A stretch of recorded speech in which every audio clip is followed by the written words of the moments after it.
संक cost fallacy. Sunk, sink से ये word आया है ना। सिंकिंग का मतलब डूब जाना, संक का मतलब जो ऑलरेडी डूब चुका है। तो संक कॉस्ट फैलेसी, अब इसको समझने की कोशिश करो। पहले सिंपल सा एग्जांपल दूंगी। आप सब्जी लेके आओ मार्केट से, पूरा सड़ चुका है। आप घर आते हो, देखते हो अरे यार पैसे बर्बाद हो गए, पर आपका मन नहीं मानता है। बोलते हो यार इतने पैसे दे के लाओ, चलो बना देता हूँ। बना देते हो, फिर भी स्मेल आ रहा है, खराब लगता है।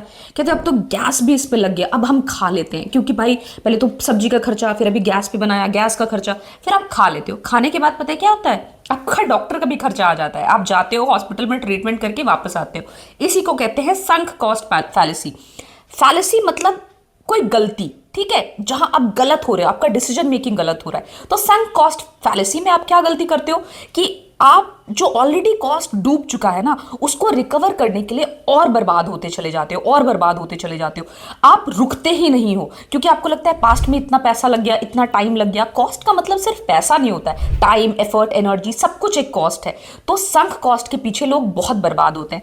इसका लिटरली एक पर्यायवाची है। एक एक्सपेरिमेंट किया था फ्रेंच और ब्रिटिश गवर्नमेंट ने, जहां वो एक सुपरसोनिक प्लेन बना रहे थे, कॉनकॉर्ड इफेक्ट इसको कहते हैं।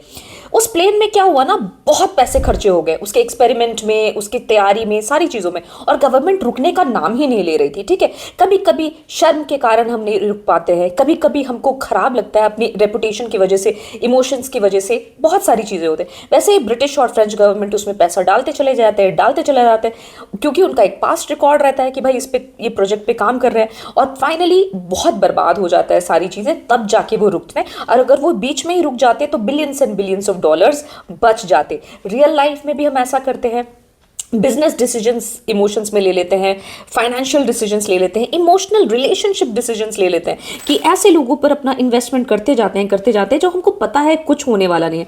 भाई आप जहर के ऊपर जहर तो नहीं खाते रहोगे ना, कहीं तो रुकोगे ना। और एक एग्जाम्पल से समझिए, मान लीजिए आप एक ट्रेन पे चढ़े हो, आपको जाना है कन्याकुमारी, थोड़ी देर बाद आपको पता चलता है कश्मीर जा रहे हो, जितने जल्दी हो सकता है उतर जाओगे ना। तो रियल लाइफ में भी इसी एग्जाम्पल को फॉलो करना है, जितनी जल्दी हो सके संक कॉस्ट फैलेसी से बचना है। चलो जो बर्बाद हुआ, ईश्वर का नाम लो, उसको भूल जाओ, आगे बढ़ो। बर्बाद पे बर्बाद नहीं होना है। रिस्क कब लेना है, कितना लेना है, इतना समझ में आना जरूरी होता है। जैसे कहीं कहीं रिस्क लेना अच्छा है, मेडिकल ट्रायल्स में एक्सेट्रा, गवर्नमेंट सपोर्ट्स भी उसके लिए मिलते हैं, मान के चलते हैं कि वहां कुछ खर्चा जरूर हो जाएगा।